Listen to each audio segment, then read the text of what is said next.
Disclaimer: I don't own any video, music, or photo. All the credit goes to the respectful owner. The storyline is only my pure imagination. If it got familiar with someone else, then I am sorry. I am really sorry for my grammatical mistake and spelling. English is not my first language. I am still learning.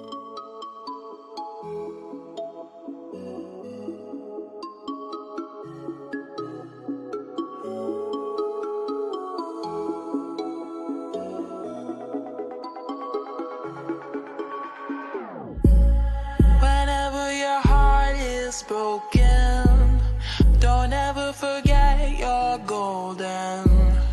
I will find the light in your soul, I'll be there. Never leaving you in the darkness, even when you're out of focus. I will be the light in your life, you'll see it clear. I'll be your inspiration, 'cause I know that you'll do just what you're told. I'll be your harder temptation, 'cause I know that you'll make it on your own.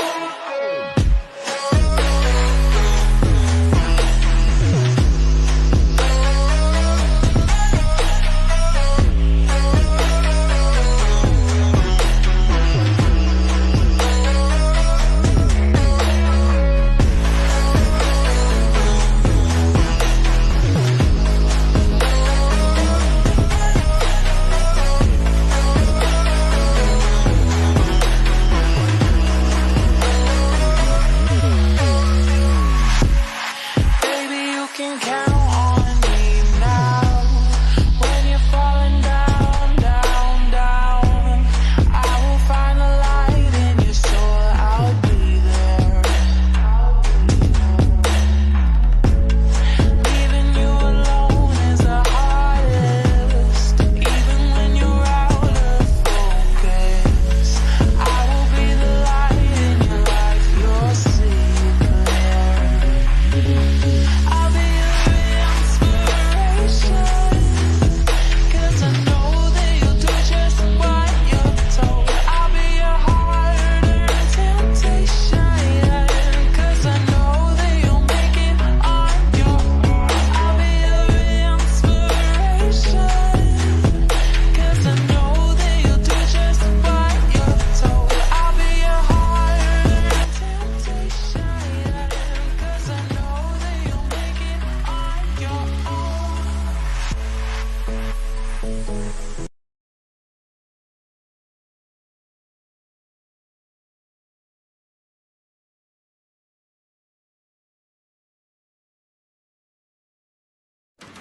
Wine had suffered a brain injury, but as there was quite a lot of swelling around the brain, why she unable to regain consequences and was in coma. She does not know who she is to me. She had no recollection of the memorable time we spent in each other's company, and she does not remember herself.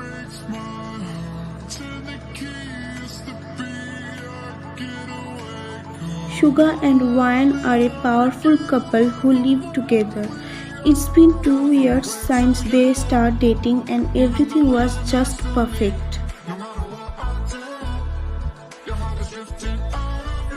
We fared quite well, as those turned out to be the best day of my life and gave me memories so precious that I would not want to share them with anyone. This time with her made me feel further in love with her, this time madly. We loved, learned, argued, and made up. All of this built the foundation of very strong friendship. Our relationship was beyond lust, affection, and adoration. It was love in its own way. Every evening when my parents called, she sat opposite me and read her book, smiling at the mention of her name. I loved watching her get ready and kiss the nape of her neck at every opportunity. We did spend evening at our balcony. This is my favorite place in the house, and we sat having tea and talking or planning our lives ahead and discussing our future together. Sometimes we just spent our time sitting intertwined with each other, her legs within mine, holding hands, saying nothing, just absorbing it all. Every night, as she sat reading in bed, I played with her skinny hair, kissed her forehead, and wondered why it had taken us so long to reach where we were. I loved kissing her forehead as she furrowed her bow while reading her novels. It was all so perfect that it scared me. When things are so right, something terrible is just lurking around the corner, waiting for a chance to come and end it all for you in a single blow. I had changed a lot from the person I was a few months ago. Before Ryan had fallen in love with me, I was more self-confident and was sure of her feelings towards me. We were at the cafe shop when the topic of her mother popped up in the conversation. I was really done with her mother's hatred for me and had gotten into a habit of taunting Wine in frustration. She does not know how to judge men. She made an error in her own life and she is determined to screw you all too by telling you to keep a distance from me, Suga said. You cannot see beyond your mother and her happiness. I remember saying it not so hushed tone. I was embarrassed as soon as the words left my mouth, but the damage was done. I saw Wina's face lose all its color. She was the palest I had ever seen her. Her eyes were filled with tears. A minute later, she stood up, leaving her coffee at the table. To repay my behavior that evening, she took a taxi and went back to her mother's house alone. My ego was too inflated to go after her and apology. Whenever we fought, we made up with no apologies from either side. It was like mutual understanding. One called and other could not disconnect. But I did not call her that evening. I was angry at her. Back then, I thought that her mother had been really mean to me and was taking wine away from me. I wanted to use my anger to tell her how much I disapproved of her disapproval of me. In fact, it was me and my actions that were taking her away from me and maybe also contributing towards her mother disliking me. That Saturday, both Ryan and I were invited to attend a party hosted by Hobie and Lisa, our mutual friend. I reached Hobie's post house a little early and waited patiently for Ryan to arrive. She didn't and I got worried after waiting for half an hour. Finally, Ryan walked in with a few of her friends. She didn't have a car. I always picked her up and dropped her to place, even on weekends, but that evening I didn't check how she would manage to get there on her own. But not that day because I was becoming more and more of an asshole every day. At that stage of our relationship, it was all about me, my ego and my self-appreciation value. As I wanted, expected and hoped, Ryan walked straight up to me after greeting the host. She held my hand warmly and stood next to me as if nothing had happened. How did you come? I asked her shamelessly a little while later. Taxi. She gave me a look I was unable to decode. About last evening, she began and I interrupted her. Let's not talk about it. Please, not here at least. I was the asshole who didn't want to apologize or even discuss the topic, as I know very well that I was at fault. Okay, but we need to talk, she told me, looking directly into my eyes, and I felt her arms shaking as she held my left arm with both of her hands. Sure, but why now? I asked her, surprised, as we usually reserved our private conversation to our secret place, mostly at either of our homes.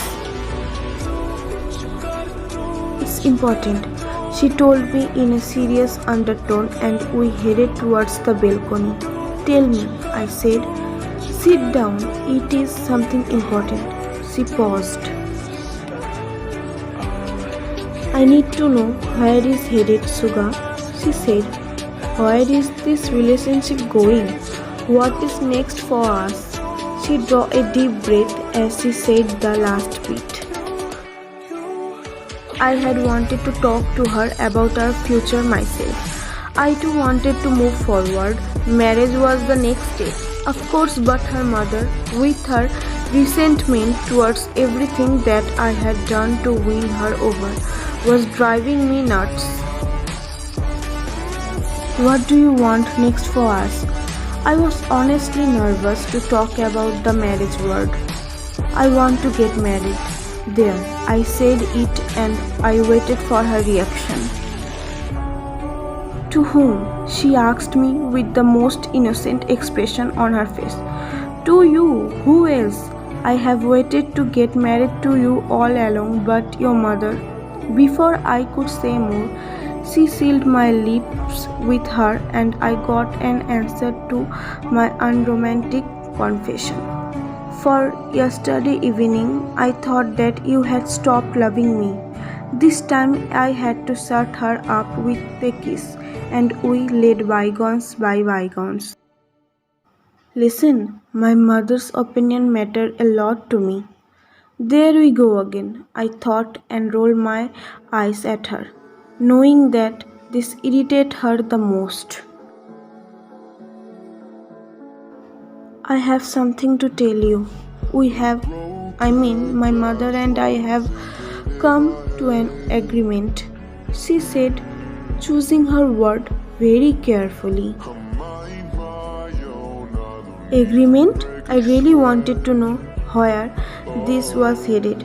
Yes, so listen to me with a calm head, okay? I have told Mama that I love you. She gave a reassuring smile to me. My mother thinks I have not yet met any decent guys in my life. She does not understand job and simple life. So I told her I will meet the guy that she chooses for me, and if I don't like her, I will reject him. What? You have agreed to meet other men? I failed to understand why she was so happy about this stupid solution of hers. She didn't for once think how I would feel about it. Enough of you and your mother now. Go and get married to the guy she has chosen for you, and do not bother to tell me where and when. You are dead for me now, I said, standing up, not bothering about the mess I had made in someone else's balcony. It's just a meeting, Suga, and then she will see that I am not going to fail for any other guy. Don't you see? She starts sobbing uncomfortably. The balcony door opened and Lisa walked in to comfort us. Lisa stared at me as if she was going to burn me to ashes with her stare. I walk out from there. It's already 11 p.m. and everyone started leaving. She walked up to me to ask if I could drop her home. I am not driving, I told her rudely. I know, we can take a taxi and go to our home. Tomorrow is Sunday and we can talk about all this tomorrow alone, she suggested politely. There is no need to talk now, you are dead for me. I remember telling her, and I observed her face to see her reaction. She was unbelievably quiet and requested to accompany me back home. I told you, you are dead for me. I repeated the words that still haunt me. One of Hopi's friend and his wife were leaving the party and had happily offered to drop wine back home. I was relieved to know that she was not taking a taxi this hour, but still angry with her. 15 minutes later, I was all set to head back home with Max and his fiancée. I was dropped home first. Despite being heavily drunk, I could not sleep. All I think is wine and our fight. Finally, 2 a.m., I decided to apologize to Wine for being so rude to her, for hurting her. Text. I'm so sorry, baby. Please forgive me. We'll do as you want and see how it goes. I'm sorry for being everything I said about your mother too. Love you. I wish you were here with me in our home. Next morning, I wake up. I sat and typed, "Good morning." Text to Wine. My message from last night had not been read yet. She must have slept late last night, I told myself. When there was no response from her by 11 a.m., I'd start thinking what's wrong or something. Suddenly, I got a call. I quickly picked to look if it's Wine, but from my disappointed, it's Hobby. I answered his call. "Hello? Suga, where are you?" Hobby asked me, and from his tone, I could imagine his face, all frustrated and drained. At home, is everything alright? I asked him. Listen, Suga, you must XXX hospital. This was all that I could hear before the call was disconnected. I again called him back and said, "What happened?" "Listen to me very carefully," he began, and the rest of his word made my world crumble into pieces. Day by day, I'm reaching out for someone who can take away the pain I feel, the things I haven't done at all. She was unconscious. I saw her through the glasses window in the ICU. I could not see her face. Well, I sat alone in the hospital, waiting for the doctor to come out and tell. I found out Wine's mother loved her the most. Wine was all that she had in the world. She made her the person I fell in love with. I felt like a beast, a monster who tried to take her beloved daughter away from her, emotionally blackmailing her. Wana had an accident while coming back home and she had been in coma even since she was brought to the hospital. My mind was playing games with me. It's all my fault. If I didn't overreact, if I take her with me, if I understand her, then now she would be fine in my arms. Only for me now she is in coma. All because of me. It had been a little over 1 year since the accident and she still looked the same medically too. Her condition has not improved much.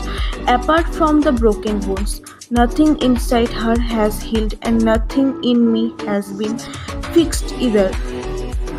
I am still haunted every night and every waking moment. All I do is pray for a miracle.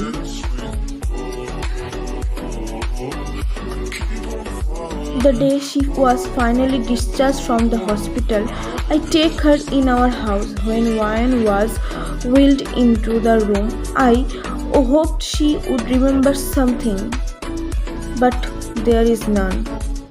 I shall wait for you all my life if I have to wait.